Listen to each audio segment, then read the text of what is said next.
It's official. DLFM 106.9.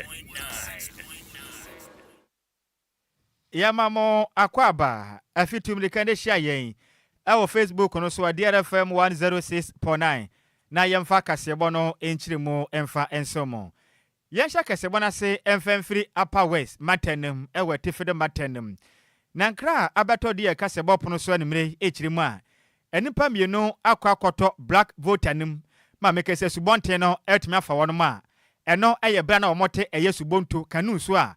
Wonom eritwa eye nsuo no ewo wa west mensinim ewo upper west eye region nim na nka na chiremu se saa de hye no mamoden akwa akoto eye black voter nim no na emoka enipa mako ensia wonom ekwa eye ewo Burkina Faso wana mimi na etwa mu na eye kita won sabo so me to so aduno omokwa na moba pe na mudu mpempen so mokodu wa no na hu behia so betumi atena eye subonto so ede akokotwa eye black voter subonte no na no ene fofia nto ata ni pension etimi edane gu nsuru makwa ho semi yipam na ka ne kirem se mako na ne bomaden etumi edwale nsu na wonom etumi epene mako mienu de enya da wonom etumi epie efri nsu num na ka beto de kirem se nei prefer bomaden ekọ yi apai hwehwe nipa na wonom sa tumi aka nipa baako na nso baako aka ne bepem samle de anya de wonom ensa etimi akanom na se member edema ye bankpa na electoral area Neden ede Mr. Eye Inyod John edin semtrefo akasa echirimu make said the addition ba modern efa eye black voter no so no life jacket ma modern hye se be ya to ye nkyem ba na to nsuo no mu a obetuma twitwaje wo no wo mu nhye bi te kodu sa na du san pempenso na in fact na nkonta ato bentum pa o chirimu edu san pempenso na ha dwenye pam wode adesre ede to dwe chirim so ohia ma se bedwafo sere wo ma da se de dro de in fact edinti Womade so betumi ya boana de shom gofra mantem womam wo etifide mantem no womam titi mutumi etwa nsu no betumi anya life jacket ni bia hye sebede be boana muto nsu no mu a etumi age wadom nkwa na officials mu frɛ nadmo ene Ghana Post Service akọ amamade akọkọ piem amekese no wonom ebo adwumade aboa na nipa de hye wonom ayira no womon sa betumi aka no menkra do free Upper West matem meba ni mrei yade mu nkyiremu ede esomo Yanto akase bone so na Accra Circuit Court Apple eye bill e de money pound crown eye basabasa ye call so e won kwanta e wo timantem ni mu no eye ade a omhya ase na ye presiding judge eye Mr. Isaac Ado anepo eye bill ye e wa bra ye nipa obo kwa adu di odi omanim eye assistant superintendent of police eye set from pon eli tuja HM say ye ginasi omusi no eye ade mfaso ebebre eye nipa nkrinsan so na nipa no ahoban bono mu kirema eye ade a sa right na e wose nipa nkrinya no mutimi enfan toto right eye tememfo no ebenya ntinna so mode ba ye ne de enya ade a SCP esita san so ana defense team no edi tuja no mu kiremu say eye ade a sa nipa nkrinya o mabomoden akodem ache ye pant na ehuhia say na nka court no ebe ma omu bill na bill no mo de coin ne chop mo de coin na fe na court crampo no mo ba beje atum so sankrofo na yi o makoda afiase beye na watwe mienu nie na nipa nkruin eye Evans Maugbe sanso ana donko Ebenezer Solomon Amenu Robert Janka Kenya so senior Edwin Yeboa Judah Adole Keteke Joshua Anna Grace Oji omunna na yede sobo ahohoro ede abo omu chema mumuyo omaye sanso na basabasa ye nsem fata akode ahohoro mu ye se omudi bedi eye basabasa ya no anim no ni na mo de abo omosobo eno nam so enti court ne se nya de a obebeli wom na yade a suspect yi ni na omuni na omote eye nkwanta honom a eye police for military any national intelligence bureau for ekoye operation wo honom no mbo modin a etimi eche wom na yade a saboni ekoso eye ye homobobosom ni de to so aduonu nsia e won fimpi mienu ene aduonu num a mu chirema na omo ye amane e wo ya market honom eno nam so ama basabasa ye etimi ba ya eye japade bebre na etimi eseye eye etuotutu nso no etimi ko honom nipa bebre na etimi prepraye eye Emmanuel Popolampo sanso na Zuma Angela ana Akwesi alias Commando ana Roots abra na etuotutu no ekono sa nipa wenum ana etimi eprepraye ewo honom amu kirema eye ade ahwehwemu nso so no etimi ekoso ewo ho yanto akasebo no so na ye mo fanwura mo ewo my Ghana ma sebedwam na Ghana fo beka ya mlega krantemu ni na brekuma in fact o mabato mpesiwa so dan konta ayere pa de sese bi bentum efiri se emra ye to aba e won fempem mienu ne aduonu eye enan abato no mo no enya de wonom etimi nya mase bedwane ne se MPP ne ani samanyuko de kwaya ntamu a ene ekwayere sesra ene asono mienu enya ntokwa ene asase ne sensan ne hunama ne yipa ne no electoral commission no hyehye ye enche be na nse bo modern akoto aba abato no kwa we ye pe ene ewurabran oben ejina mu edema endi samanyuko no etimi kokodi mu kunene ene mase bedwafo kwa asetena ene speaker of parliament right honorable Apakan Kingsford Suma Napapen ehotiri etena dwase no ochire misem emana so senne womba mmadian etumi peja ablekmanat ma hye bedwane ewurabran oben ojina mu edema endi samanyuko ma ne kosai no mogiri tumpre ko pese ndeme kese de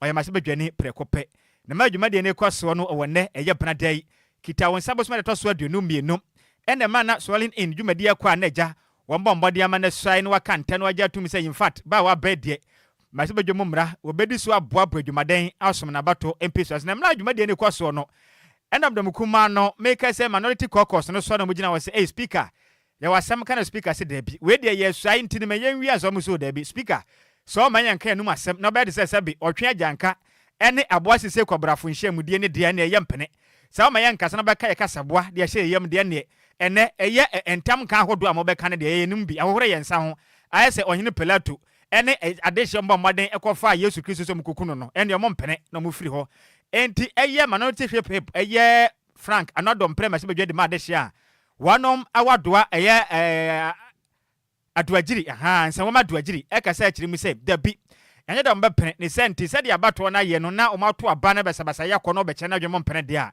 ene ne sa boy a omgwa kosai na obrabran obene agya tum so mase bedwane de wo mo dom kuma na wo nka ho ode nsem se tudwa mase bedwam.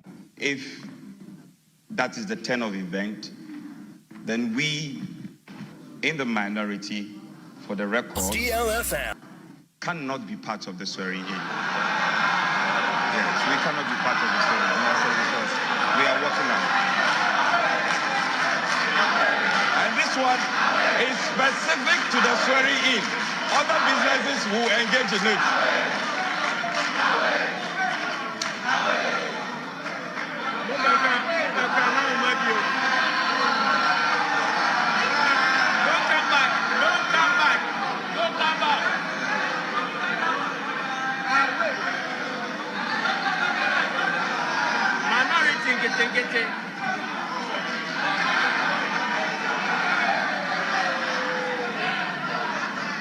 Ai minority nketenkete we ne de si masebedwoma na dom kuma no ekiri mu se masebedwoma chama hene emo mo nkan manum asem de ne osai no omontena ase mbo mmodien epieye edifiri masebedwam ne no ene masebedwoma chama hene right honorable Apakan Kingsford Suma Napapen ebo moden efa homa edi ewurabra obeyanim emani swaye na mra adwumade ne koso ne nsem sei ene todwa. Say after me, I, Obin Arabina, having been elected a member of parliament, do in the name of the Almighty God swear that I will bear true faith and allegiance to the Republic of Ghana, that I will bear true faith and allegiance to the Republic of Ghana, as by law established, that I will uphold, preserve, protect, and defend the Constitution of the Republic of Ghana, and defend the Constitution of the Republic of Ghana, and that I will faithfully and conscientiously discharge the duties of a member of parliament. So help me God. Now you proceed to swear the oath of allegiance. I, Obin Arabina, do in the name of the Almighty God swear that I will bear true faith and allegiance to the Republic of Ghana, as by law established, that I will uphold the sovereignty and integrity of Ghana, and that I will preserve and that I will preserve, protect, and defend the Constitution of the Republic of Ghana. and defend the Constitution of the Republic of Ghana. So help me God. So help me God. Thank you.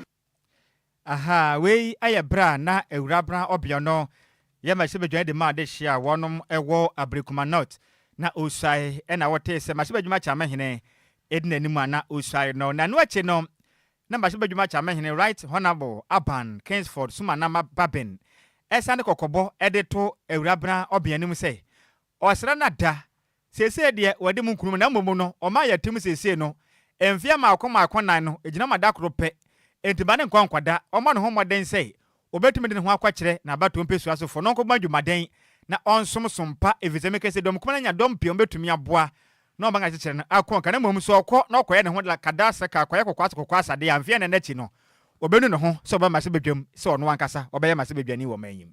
Once again, I congratulate you being the youngest member of parliament.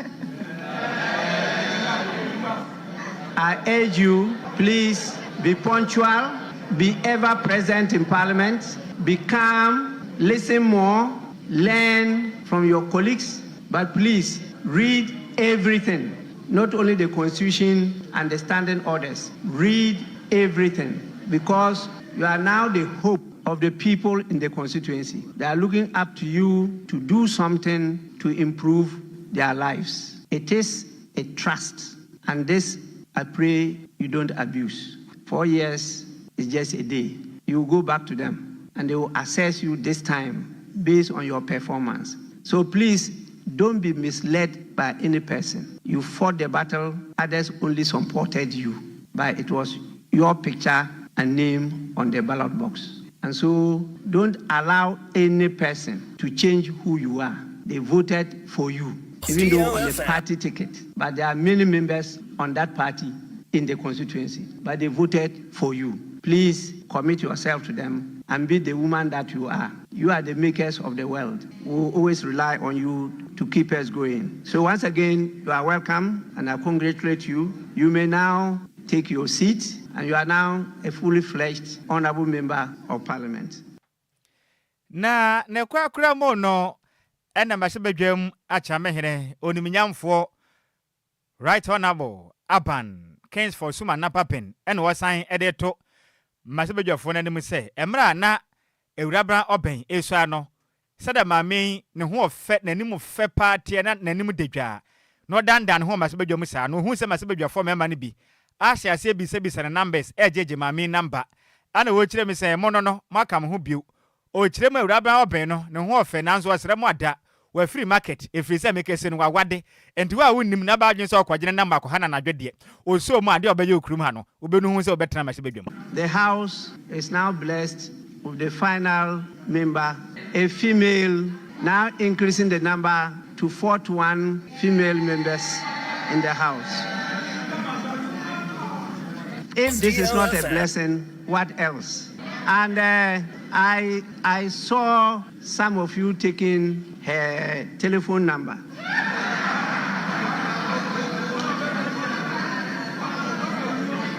Please, honorable members, she is not in the market. She is not in the market. So please, don't attempt. So please, don't attempt. Anyway, I am my chef bedroom at Chamehene. Neden Ede, right honorable Aban Sumana Kingsford Baben and Atiano Quacramo no. Na domkasa masebedwam wanom panu dine Neden Ede onuminyam for Mahama Yalga echirima domkase a NDC amanyoko ni sa kan yankopon na ehira wo man ni senti o sere masebedwafo so momade anta na che mmadwumaden enso mo Ghana free say ekwanya Ghana for dem enso hwe kase pa na mde adom wo muntre mo hwe no mmadwumaden enso mo man so mpa de bedu baabi no Ghana fo bedwam yi pa wo manyim. With her addition to this house, the National Democratic Congress has had its number increased by one more. Mr. Speaker, I think we now have, the NDC now has 2/3 of the house. Mr. Speaker, let me repeat. that the National Democratic Congress now, for the first time in a very long time, has 2/3 of this House. Mr. Speaker, with this number, we can do many good things for this country. With this number, we can carry out significant constitutional reforms to make this country better. Ghanaians today have given us all the numbers that we need to reset Ghana. And indeed, Mr. Speaker, I want to assure Ghanaians that what President John Dramani Mahama said when he was being sworn in still stands, that the National Democratic Congress will not abuse the majority given to it by Ghanaians. We will use it wisely, we will use it properly, and we will make sure that these numbers inure to the benefit of Ghanaians. Mr. Speaker, on that note, let me welcome our sister, let me welcome our colleague, and let me assure her that everybody in this chamber on this side is available to help her to find her feet in this House, and very soon we'll be expecting her maiden statement in this House, and we'll be applauding her maiden statement in this House. DLFM. Any awoti ye domkase o masebedwam wanom panu tene ne den adonim nyamfo Mahama Ayarega. Yantua kasiabo ne so ene yembonre mu ewo anigedie kasiabo nim. Yankwa eyemra shebedwam a na chesemra shebejafo ede nhyehyeye foforo abetodwa echemu so mayin eyenam sifo foforo ede ama ECOWAS ma shebedwanim a omu chema ya ade omudi deputy minority leader Patricia Agyei ede asi Alexander Afenyomakin anemu na ya Afenyomakin ono aso ana na oye third deputy speaker ede ma ECOWAS ewo mra shebedwam se de omode eye deputy majority leader eye George Kweku Ricket Hagan ana di esi Afenyomakin anemu ewo honom na eye George Kweku Hagan yono ankasa so ana di eye West African Legislative Body nim ede ma oman Ghana. Na sa di biense sanwe ede kasetie pa ana ebe sanse nipa bebre na engine tum se betimi esisa na mrahebedwani ede ma bimbila eye Dominic Nitiwo ede atudwa echem se ye majority for adenti na mo ankasa mutimi tina baabi na modwen de mo beye ho ewa abra mo ne eye minority for entwetwe nkomo na mo ankasa ma ye sisa ye no ede ama mo ho afei ana mode ababetudwa de mo ye de entwa ye kra na majority leader ye Mahama Ayarega de betudwa na ochem se ginesi omusi ye no omusiye adefa ya hyehyeye wo eyemra hyebedwamu na eba ECOWAS eyemra hyebedwamu nipa mma ni si anan eye deputy leader ede ma eyemra hyebedwamu na yomu yi no ede kosi anan ewe ye ECOWAS parliamentary no enu nti ana omo soso no esi se agina ye nti se agina ye omusi di omo anya boni nti weni nsem a efiri mra hyebedwamu abetodwa yanto akasebo no so na yen kopie mu awasante matenem na Dr. Apostle Samuel Amagashi head of Amagashi Spiritual and Herbal Center on the da one man na papa de nsema tudwa echirimu a edu baabia oba and belema edi munhyiemu se ne se wawade se wonwade na wo mpona na se wonka nchema mudi nhyiemu momode ntena asendwene nko ankan ye visa sabi edu baabia sa stars ahoda ma wofase fo ni mu no ebi wo masunsuanso bone ya tachiri in fact esunu kurei na okase na ode kokobo edi match sabi mebu no okiremu se edu baabia se oba ne bema edi ahyemu wo mpamu a sa stars ahodo na mu yiye ne bi ho no ma ebetumi akofa sunsuanso bone e de bro apomuden ye pa ne senti obasra da se upese wunyiche bomodin ase mpamu agro no ubetumi afa be ne wudi a ubedi ne kwampa so se be ya ubewie no enkofa sunsuanso bone emfa mre wo na mna oje mre eni de ye kase botwetwe na Dr. Magashi kasem na okire misem watna ase adwene wahunu se sebe Adwoa kraman owido mpepa ne senti opedogi papa kama chine nyonko ba na obo no dagia enya asem kuma wukreyim watena se ahunu se mema na isua na okire mi se bema wankasa wo se kuragu anu manya den wonim dompawe okobo dogi sen mema na mo dogi na okire mu amanya pe wanhwe ni ye na dogi be se stroke achew eba ne sa pa ababo nyina be wie nti ode afuta mema se free na ekọ mudi mpamu agura stars na dos munyi papa wum da dogi ni de wontumi wi dompe wanhwe ni ye a na wokwa na wontumi amabio o kire me se ade we ku mema ye pa ne senti eni de mu ada wo ye bema no oba beda de a star ba ko pa nyankopon fankam ho ye dogi wo bono wa mo ni ye pe wa hwe na stroke no achew ode nsem sei atudwa ewo Nsentrefonim. Fe doggy. Dear enam sunti e benya doggy no. Adwoa krama ohi openumpe yi pa. Enipa bianso nompe no. Ya wade bi omo ayefe ne bone marrow. Eno na e change nipa moja. Esesa moja na every 21 days bia. Enti sa adwoa krama ehunyansa sese wo we nompe ya. Nesisi mbe den no benya ahonde a. Eno na nam sunti ye frɛ adwoa in them no. Ye frɛ ne se doggy chese nipa nso hwɛ adwoa krama de aye the same thing because adwoa krama ohore so wo che wo yere no anya very careful. Ahwa no we no come fit say wo ho. Enti doggy ni de ye opposition a it be position because oba ni siniti ase pia ebeto moja ba bedinatim etire nsunsunso ano ye wade bi woni petrima e kan right hemisphere and left hemisphere in a sound celebration nipa bia no akoma ne pompe moja kotre ni na saade we ache moja na ba wonamu acha ba wonsam ense ko ba no se woma nipa no woma odogi no siniti ase a the more na mudi mpema gro no moja e woni pedon pressure ni na ba bedina ne tire ni na se so na se moja na tuan sana mba etire nsunsunso ye stroke enti kraman kra no semi so oni ni yonko da ni yonko kraman no ba no teaching to the room. And tell you what mumma and then man, the no see classic, then the tuli boyum, every year, no, actually stroking at him. And Dr. Magashi, the media, upon Mokang, any of them do. Because so be see classic, no pay down to natural room, no more damage to any abroad here. And come on, my young church positions, no, Moutin into room can class the be a modern could because a man of one man cleaning, and no more him with a qualm of him, Bakana of him born, more than could more than it means Sarima. So Dr. Magashi, sad doggy style. Bema kwa se wata ma doggy. Obi won kwa ma doggy no. Na the whole bounce no assign the etu. And so can stroke that so that when because won ba an your best so me say you know. An obi say Adwoa krama. E me wie no na a stroke actual because empema good ye there. Na so say the bitare no so anye ne ya. And so say afa yare e de bro. Empema good ne de na so anye ne ya. Na se ma ba na ba fie ha no in fact asema yakoso no ho. It's official. DLFM 106.9. In fact, I grow a had a more no, Yasim Kuma. Now, any out here, Dr. Apostle Samuel Magashi, or known as head of a Magashi Spiritual and Herbal Clinic on the Down Mano, and our tenant cause dog in the Yamin Nukreni, who born 1 money, yeah, 1 year we are, and grab a factory mono, yes, we get to Hakuna. Sika. Anyagro kra. Hey bro. Utamagashi. A man for board dog you see my hair. Mo be sensen. Enti mo hwe ni yi. Obisa 10 years ni on sensen. Why you be da? Debut. Sa.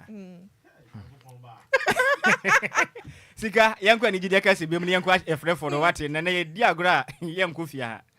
Yentu akasiebo ni suni yembonwe mu ewe nijedi akasiebo ma na video bi chegu ewe ye social media ne so na chese ababa wa bia ni bu afuye papa na nchemu abaye ne chese ya dia ne ex boyfriend ware na ababa we akofa eye toa pa na odi adu eye ba bia omo ye ayefro na echemu se wa wunnim na obebe no ya dia odi etoa no ebe wo chese eye oba na oye ware no ene ne ex boyfriend ni na ene guest wo na ya de omusuro bia entimi embe no na de ababa wa no echem ni say ya de abrante yi ayi na ma ye papa ode na komani na adon na chese yi na ma ekoware oba foforo de nya de obete ase enne no ate ase ochina ene aware no ebe bo mu ni na ntanya de obete ase ama guest no bia entimi ambe ne no nam so ama security for wo honom etimi fra police for sane ebe ya ombetimi aba baby omo ya yefro na bibi etimi akoso ye na police for bomodian edu hontem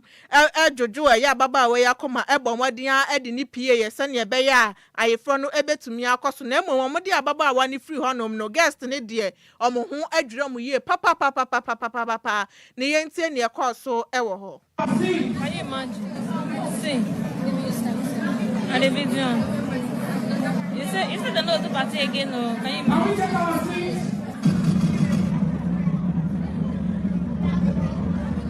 You? Can we take our seats? Please, let's take our seats.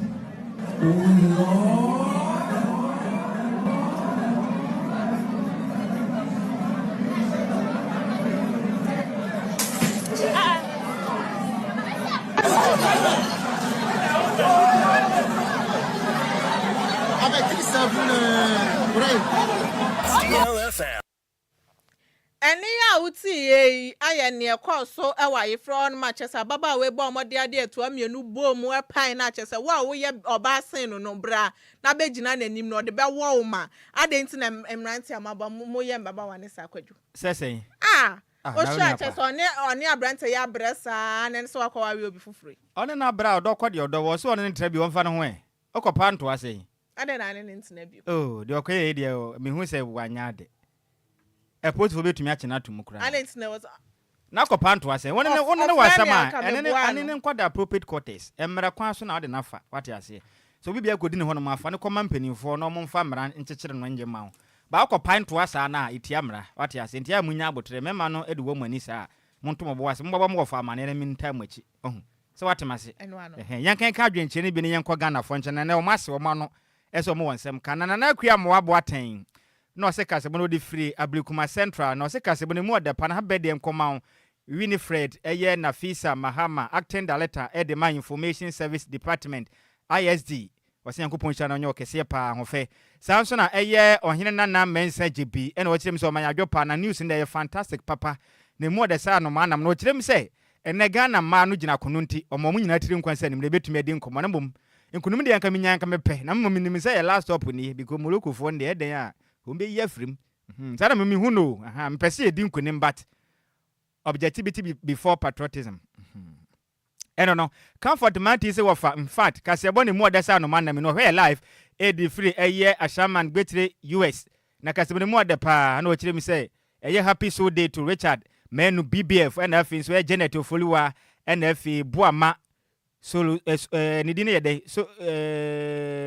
so Solonso okay so Solonso mate pa master pana junior kentampo se kase mu de pasa no manam meda se comfortment no was mema ide mu ye dangerous na man de mu nye dangerous daddy Lumba nyum no wantie ni ya na comfortment o se mema ne ye dangerous na man no so ye dangerous ntime wo fa se wo kan na wa kan nyina bom Gana ne ye ba won cha asem ni Dr.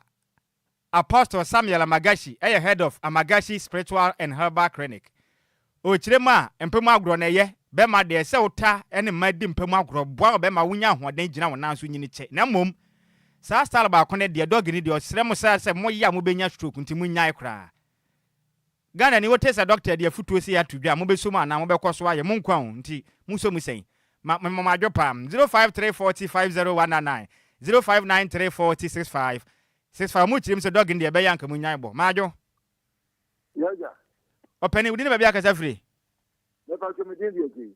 Ofaje kasa free hen aje dansuma na ayi osi munya yo na mwa o no de no kra de mama me tuno no kra de no ko sa nkrama na go no windi bi wo enye mate ya me nchira opi ne obenyina che ma nyino hom ya menyi ka we nyini se dog ni e wa mwa se doctor ka no obenyina che pa stroke ntimenchi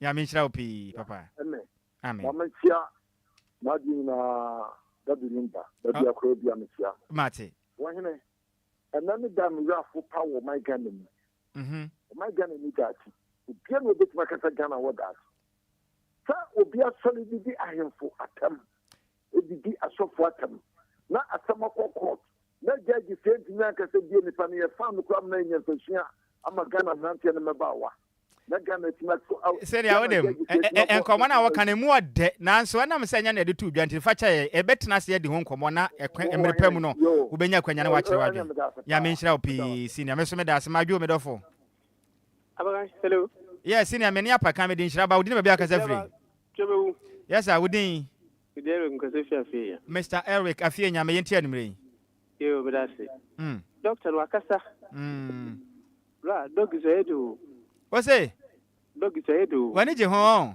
papa eba mo se stroke no wo mo nti wa hwe ne na chiwa wo ho pepo se sa out of man sorry o ani mo de ya no ko o se mpenifo ase na ntwe be ma sa de na kira asem nya koma ya de ya temo nti ubeja na se de aye no untimi nyai mejai ya me nhyira ujai na se mi stroke no de chiwa e be ha adwen wate na nyini chepa ma dwi o me ofa se minia 49 na bus waten ya mi adome ho na da na wa sha ase asiri ubeja na se obekọ so aye ikani wuni bibi da bio they say we am young we say sebi oba bia o ma ko sa position ni bi ampe we Sara doctor na ka no say yentie hofo so we know oba bi hia no oba ne ka so pedogia na che say sa oba no e wo say wu say stroke and opa di ama wo we ya futu e koma mrantie ne pa fine pa when you ho akra on oh bema say mema de ya size de bri wa sam na meka enka mema say me se wo Grandpa, me ya me fa boni che bye bye ma ju obedofo me ju so ofa no ma na eh wa fa fum na ka say free hin say ofa ba this time de mi semu dance ma last stop was side but as wa fa fum na efutu obeso ba na ofa be no there so ja doctor for ya de abenjo be no de be so msa mi pese obesinsin o ofa ya be so msa ya na I one way no so yesu asend am so na door so say ya door so nti mun yi onu free ma de aka no me wa fa se betumi a kire mo pony oh bebre wom ana no kura Monday so mo kan ndra kwa mo kan ho asem ya ti ofa nti mo fa de aka na dog ni de mo ya ofa bi to aso right mun nyai mun kwanti mesre me wo fa se fo ma adwomedofo. Good evening, Ofa. Ma ho fa odina bia kasa free. Mpacho comfort ni. Comfort efeni se manti ni. Manti mpacho ai. Na manti na wo kasa me ma na ye dangerous na ma no so ese mo ha adwen o. O mu ye nyina ye ha adwen de. Ha fi na mato ase na Asemi amai de me ma ne no mo ho betre o. Ese bia na wo so open sai no ye be ndey. Oh yeah, man, say there ain't any problem, sir. Oh, there be doctor say me man no money this asa on who more. Ah, some more. See ye abane sa na ye be fa ye ho adwen. But almost say we see utira sipi na mo jagina utiri ma hwe be hawo. Nti ye nye biom. Wo na wonye bio anase munye me ba nya botre kama wo na wonye bio anase munye bio. Ye man nyina. Nti ana na nkasa ma ho obi ana obi be ye o. Me da say comfort ya me nshira. Ba jo bedafo. Ofa chasude. Hey, Kofi ma, we pe meni ayi na ekasa. Kofi tell us na obe kire na adwen. Enti ma binti o Kofi ma ashama Diamond City me enti o. Eh oba. Yeah. Doctors for the on behalf them no. Na wo ya oba. Ene kasa doctor for na ba ha meme, on be ha ye na kasa on be ha meme da asa do yo oba yi. What's it? When be say. Kofi mate enti omunyai o. Omunyai o. Doctor ka omunya nya de be ha dwen. Me wi na Agyei Sikapa so no so betumi agya ide a. Ma adwomedofo. Eh wo fa kasunti. Mama. Me say ko ma say dajo. Oh, de be be ze na jo say won fa se fo ne tia se de obo akra. Yo. You're for Dr. Sam. Yeah, you're betting ya. Now, said you are home for it. You wouldn't have stroke it. You are share beshim pa. Anyway, of my phone. Aha, to home for what? When I bought home, mamma, what in any why? Ya men come, mamma, my last call and me found the academy cook of Taylor, so I'm in a sign out in any chrono. My Jomedofo. Of one. We didn't be a casa free. I go to you over Siacos. No, if I see a course in a year, dear. Papa. Michelle Campana. Michelle Campon.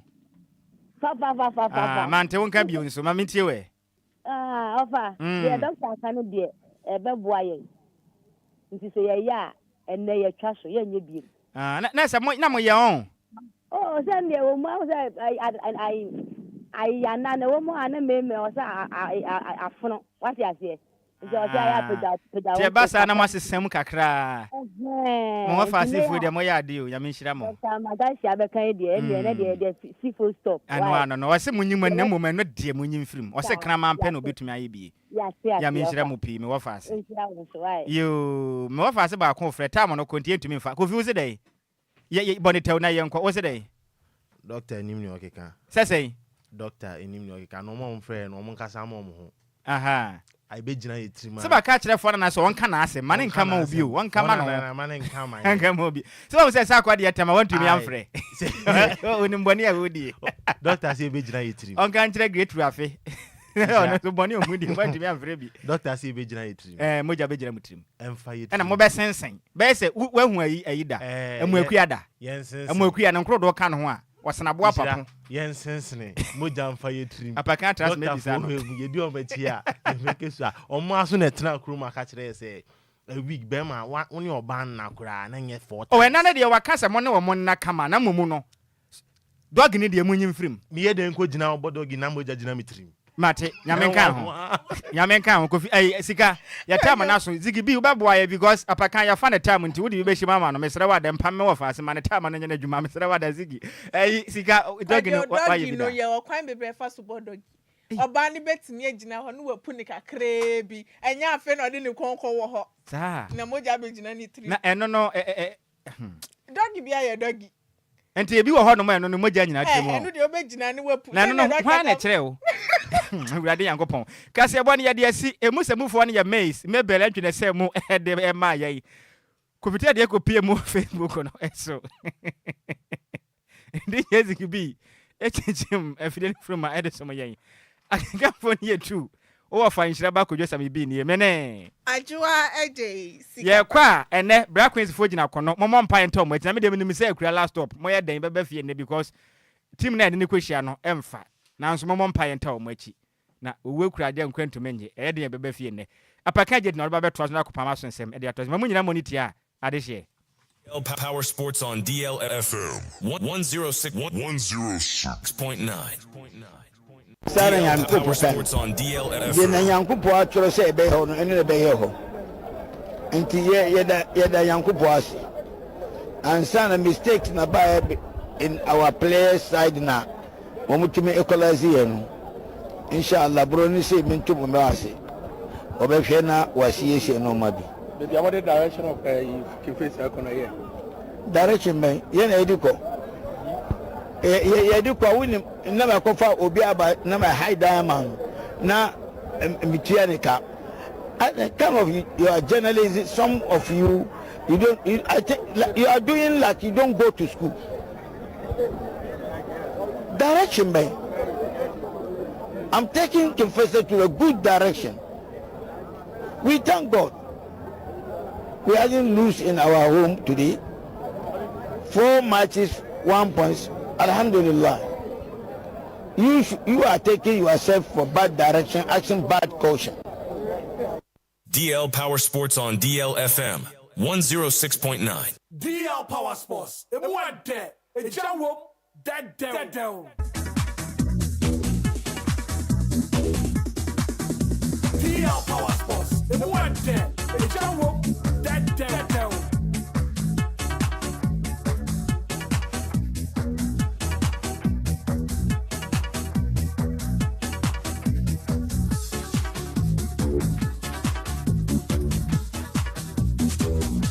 DL Power Sports on DLFM 106.9.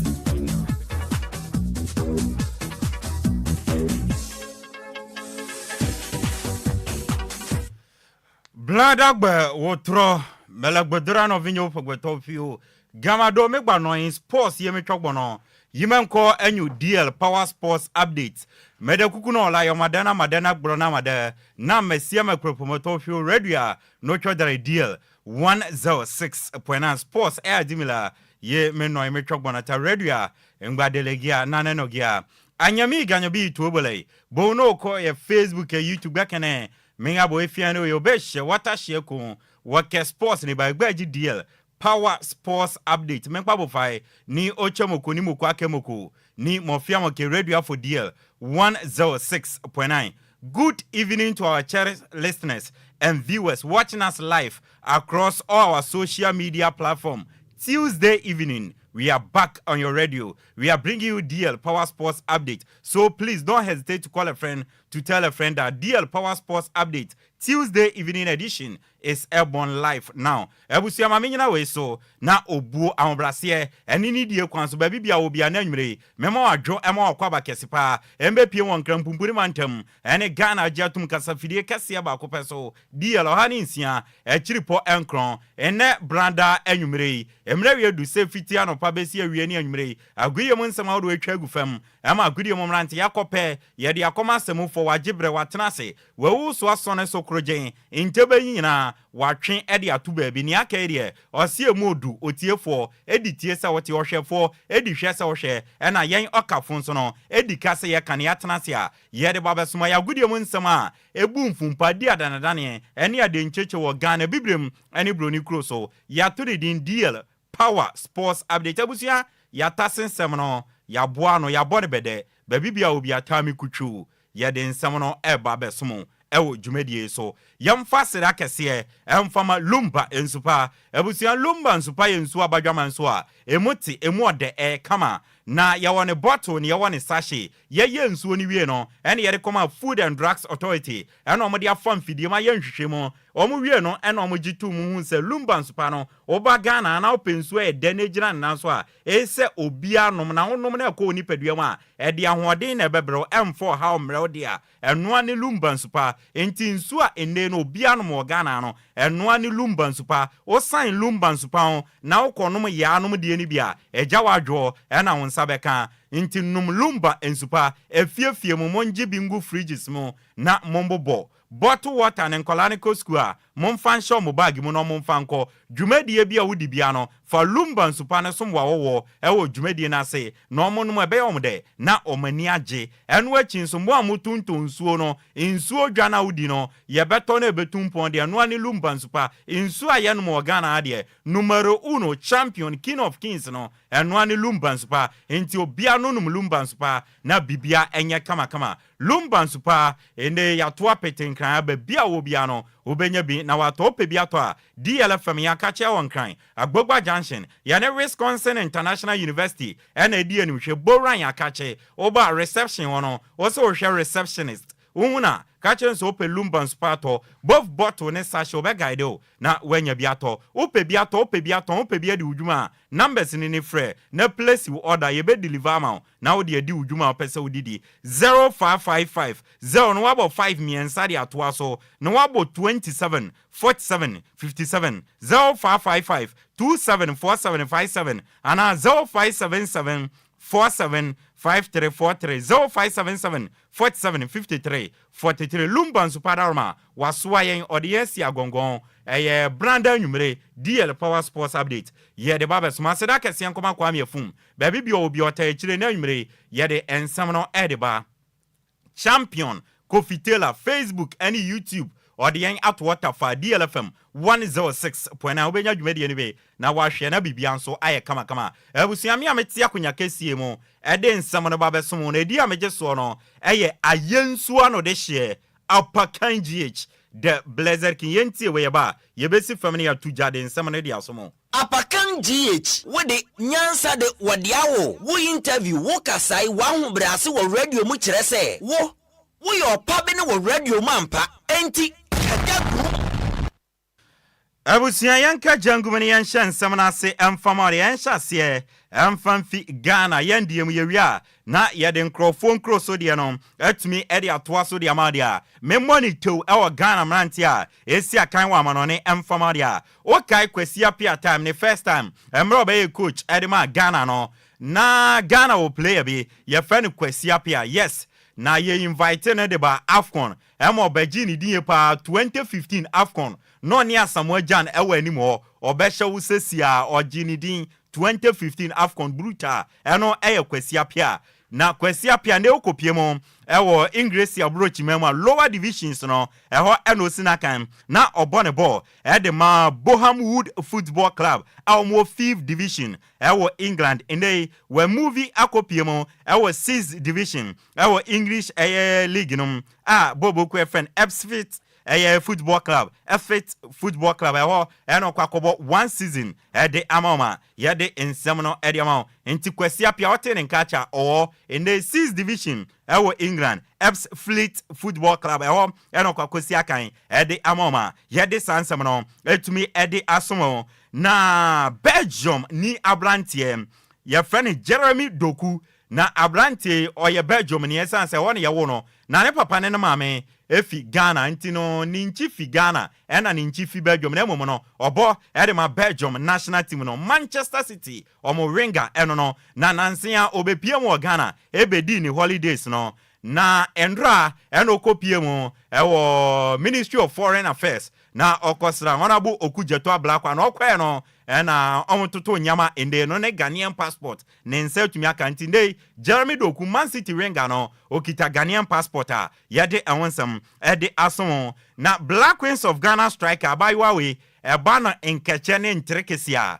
masa oye bruta o de boy yi ntrekese ti sebe abrechire ede brode hu yi nkeche woni dodo mu no onim skills bruta ye friend Frida Eyisi Nana Osinakan edema Curating Women's Football Club ende no nyamencha de Watford and Martin no ometumi assign Black Queens of Ghana striker ye friend Frida Eyisi the skillful Frida Eyisi into the Frida Eyisi move from Curating and mana ordinary achemo Watford mana okosi akandia mama yede awonsam edi aswenim na akamre ne kakra bi na game no ebaso eno ya Black Queens of Ghana uremo ewo Morocco Women's African Cup of Nations ekoso no Black Queens of Ghana ebono nson ken be sima nan edi anim no Black Queens of Ghana eni Morocco e the semi-final game no e the boy ni a enya asem ketwa enti Morocco versus Ghana yes host nation against Ghana Black Queens why na she wa wo she no na wo ko final Shannon former me say na nwumire ya Nigeria yenuanom alatayao o match South Africa twimekwa ya omo e kamienu South Africa timu ba kon enti Nigeria final osimwe o mapie mu o mo twen Morocco ne Ghana wa obehye no na watumi abepie mu a ye de won some dem na head of that game na ekoso no Jordan Ayew ye captain edema Black Stars and wa twron some dia ba mountain edema mbaba wa no chima osi obo mabaso ye pa o mayade o ma make Ghana proud na game no kwakobo no so no o we show them the very best of luck say no game no mokobo no o munni nkunim na bibia entumi ntutoye eno eye Jordan Ayew nensema o de atudwa no na owie no na Kudus Mohammed Black Stars of Ghana ya midfielder no ono so se Jordan waka bia menso meka bi o se Black Queens for no obo mabaso mayade papa se makopie mu e tournament amoyade mu game na mokobo against Morocco no o we shim the very best of luck na o hwe ani manka se mudi kuruwa no ebetumi abagana Kudus Mohammed. Hi Black Queens, Mohammed Kudus here. I'm just here to wish you guys all the best in your upcoming games. I'm really proud of your energy, your hard work and fight to defend the country Ghana. I'm really looking forward to your next game and I hope you guys bring the gold home. Wish you all the best. Kudus Mohammed or see game na my one kobono or wish him the very best of luck. Na Honorable Idi Kofi Adams Sports and Recreation Minister what touch down Morocco akopie mo maba wani hotel akosho mu nkran say game na mokobono bibia enkoye no de tudwa achirema o se omati Ghana nimu ye pa na emro mko tournament no dodo na anji wo mandi nanso omko hwe nkuden omako ati Ghana nimu a omayade pa against Morocco no enya bayira abrewa tumedwo ne simple ebe yire essence oni host nation ebo echitafo no bebo ashago pramano so bill abecha omuma echi na mo Ghana maiwa no ma emmomu ma mompopo munya abotre na monkobo game ne tise na mobo ofie na moya ne sa nyama befa ema Morocco for ye de omatiku akafem ema ye ni yenuanom alata ya wo final no eho de ekremo ntu a efie wura betu. You have made the nation proud. You have done it and you've come this far. When some doubted that this hunter would not return home, even a squirrel, you have returned already with a huge what? Antelope. And we have the next to do. Just like you've done it, we know you will make it again. Amen. The individual God and the collective God we serve will not disappoint us. Amen. You have made history and you are going to make even more. I know none of you here is satisfied with what history you have made already. You want to make even what? More. Bigger. And I saw that from your foot to your eyes when you came against Algeria. Now I know none of you here feel intimidated. So today we are going in there not worried about the crowd they will bring in because you play as if you are playing what? home. That's all. Honorable Eddie Kofi Adams, and Sports and Recreation Minister of Morocco, and common in my one idea, no, and the area to enemy governor, a Shasiano, no, the Black Queens of Ghana, and in Morocco. Your bomb pies and my one way to make Dinkunim, Nana Gia for the any more final, on bet your modre, near Yed Bay Omono, and Yabete. Your bomb pies, you to my Morocco for Keke, ya qualify, at the Aquafina, near do finer, Nigeria for no, on Betty and Can Ewo.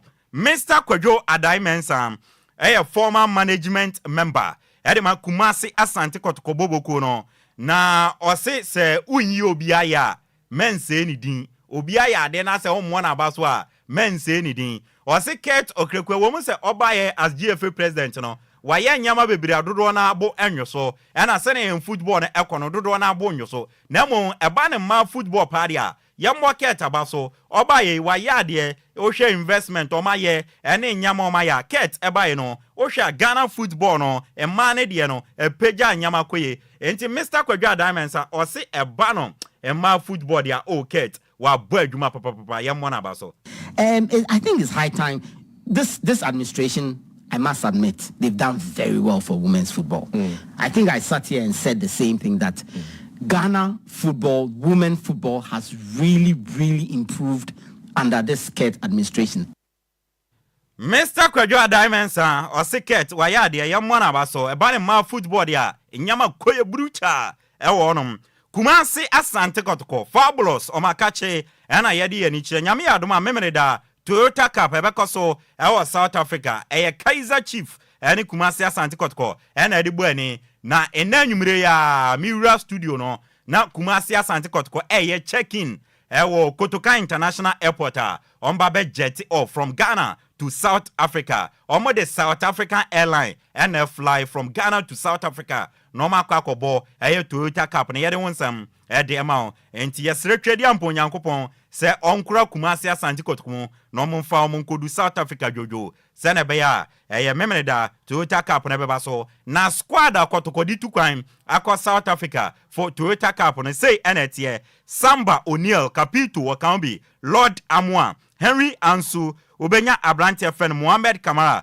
Peter Amidu Akwa Lord Hilary Adabo Shaibu Abubakar Joseph Amwa Philip Amon Johnson Owusu Seth Kwadwo Zakaria Fuseni Aziz Haruna Dare Francis Akwa Patrick Esiedo Baba Yayam Hubert Joe Saka Dauda Evi Cheba for AK Awuche Michael Sefa Benjamin Chum ena Kwame Opoku ena Albert Amwa Yimano Entry ena Inus Adams wey ene squad Kumasi Asante Kotoko de ko South Africa na Toyota Cup no omo ne boboku a ye fa ne Kaizer Chief memeneda omo de ayantam so ya dan akire de amonandra ena mebe ball Enquires se Kumasi Asante Kotoko season ya eba be komo no omo name omo new leadership in terms of players no captains omo ebe lead team no na say na tie Samba O'Neil ene bebo captain armband no Capito Oniwa ne first deputy no eye Henry Ansu nsu niwa ne second deputy no eye Lord Amwa na Samba Gilbani O'Neil Capito ene yebisa say awo ba e wabo first season awie o second season ni o ena kotokofo enemi o as captain na feeling ne kra at sign the man ena o si we no a big responsibility e the man esan se kotoko one of the biggest club e wo Africa nti so omo ma captain se be captain a aya na sudie no e wo suru ye pa na mom ni nyina mu no obebo adwumaden de ama kotoko se na be ya kotoko be fa ne ntuma pefra na nani agiye pa se kotoko e de captain armband no e de ama no esan se kotoko yetima e dana kuma su ye pa. You know, is a big responsibility, especially to one of the biggest clubs in Africa. So, like when I heard that they are going to appoint me as a new captain, like I was emotionally, like I don't know how to explain it, but I was very, very, very happy because it's the club that I love. So. Na Gilbani Samba O'Neil. Oda dwene won say o first season wa gbawi o be call second season mo na kotoko aye o captain ana e no se wanda dwene won da se kotoko ebe ye ne captain e wo ne second season mo na ono de na ne odwene won ane se okwa agoprama ne so obekunu wa bobo e de ama kotoko na fenso no waye nyama power agopramane so na fenso ye ka leaders e wa agopramane so a obeka na mom as a captain party wanwene ho se beba sesia. Some like I can say not yet, because when you are playing in the big club, so like you have to think about doing the right thing, understand? But to be part of the leader and everything, I was thinking about.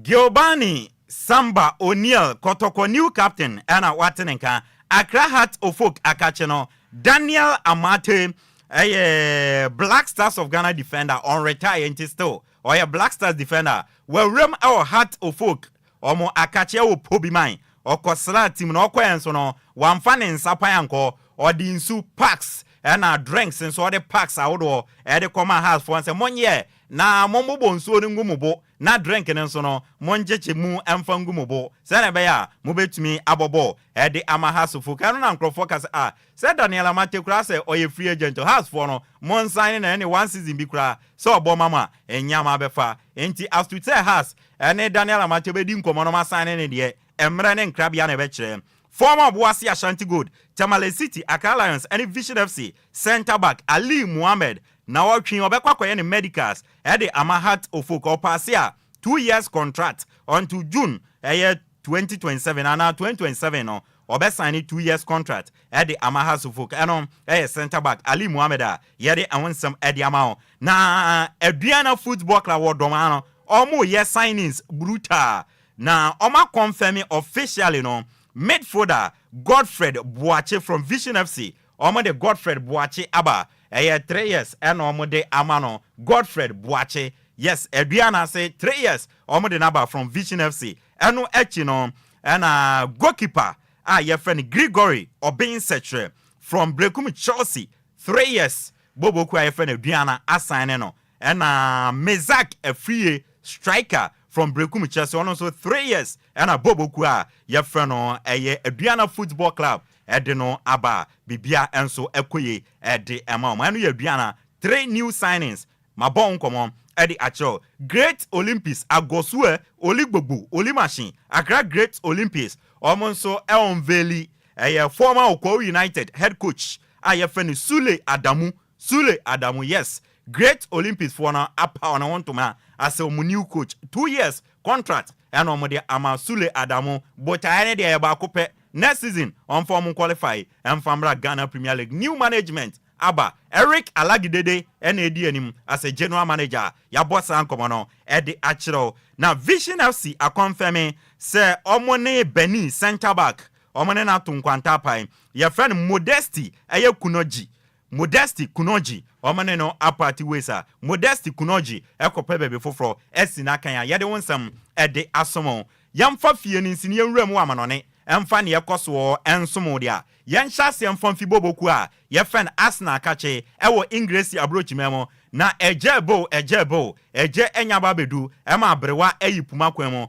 officially no Swedish striker ye friend Victor Gyökeres na Victor Gyökeres no obone ball Edema Sporting CP Portugal Victor Gyökeres no boboku a friend Arsenal and Sporting CP a rich agreement almost signing Abrante friend Victor Gyökeres na wabebo edi amam sika Arsenal betua no say na tie animanim ya no on betua 63.5 million euros and edi ama Sporting CP for no na 10 million euros aye dachi sika on betua ebia obo number of games say or she goes to say ebia or ya assist say 10 million euros Arsenal betua e the account says can also can you see any dia 73.5 million euros and a bobo ku friend Arsenal e the sign Victor Gyökeres e the no fi bobo ku a ye friend Sporting CP na ochna obabe any medicals e the Arsenal no was signing 5 years contract until June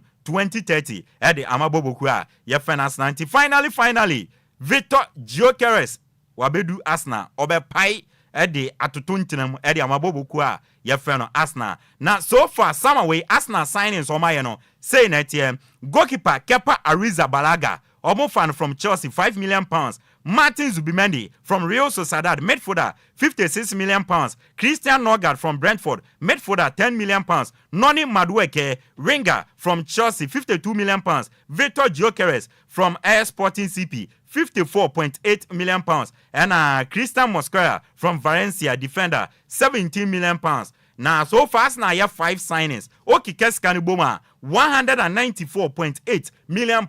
And as now, as penny, almost sharing say, Berichi Ezemo, ebe to me, Abakan, Yabo Sankomono, Eddie Achro, Thierry Henry, Efi France, or ye legend, Edema Asna, ye Kobi Sanse, Mikel Arteta, Nedumana, or yeno, Uni same, and also Mikel Arteta, ye good job, Ewo Asna. Na osoportuno mo cancer yam pamono no onemo nyadwen ose so far no adwuma na Mikel Arteta ye no oye good job na momo no se opejamo ediko better job and ye bisa say next season Arsenal ebetumi Agyei league na and o say I wait signings Arsenal ye no next season o gire say on betumi Agyei league no ewo England eno Thierry Henry Arsenal legend in some of the atudwa no a ye de asomo Liverpool akachendra and ameba ball nkomo echiremu French striker your friend Hugo Ekitike. Now Hugo Ekitike no born aboard them Germany tima your friend Eintracht Frankfurt Liverpool and Frankfurt area bibia Hugo Ekitike 95 million euros obebo edi ama Liverpool 6 years and obesane wa touch down ewo Merseyside England na we room akwaye ni medicals okosen sign a contract na nkosi ochina de Liverpool ebepa Hugo Ekitike wontuma as a new striker for Bobo Kwa your friend Liverpool ayede wonsam edi amount na Manchester United ni amete ene se omo market ne so omo pe goalkeeper na goalkeeper na omo pe ne mete so omo pe Emiliano Martinez Argentina goalkeeper na odadema Aston Villa no ni amete ene se ono na Man U for epe eno achi Man U for se omo pe defensive midfielder and Man U for also pay new striker. And Man U will market in so omo pay goalkeeper, defensive midfielder, and a new striker. Now new striker and idea one shot. Ebi Nicholas Jackson from Chelsea. Siniga branch and babe anymore. No I better to trano. Edia amabobo kwa. Your friend Man U are heading common Edia Small. Now Dutch for Holland for omo attacker be your friend is Xavi Simon Bonabo. Edema RB Leipzig. Ewa Germany. A branch and say Leipzig for no.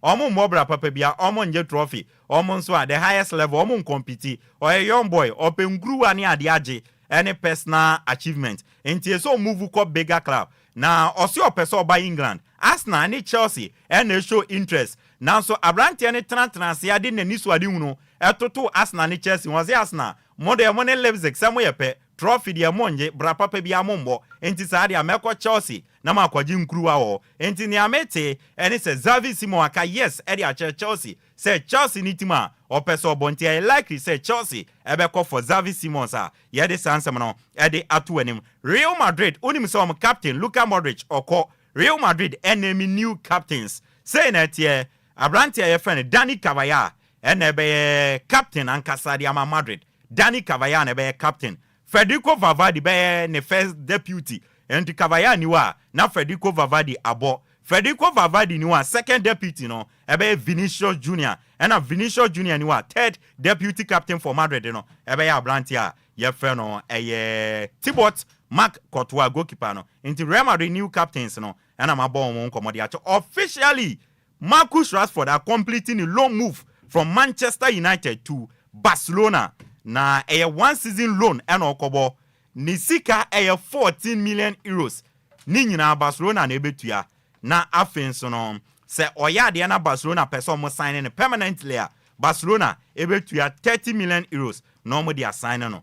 Enanwumre no sign the contract. Mirror Studio ano and no sign contract na ntino. Ebi anwumre ano ochina no pa. Barcelona be make official announcement. Marcus Rashford made to me the message me boaka cho say oya Barcelona new player.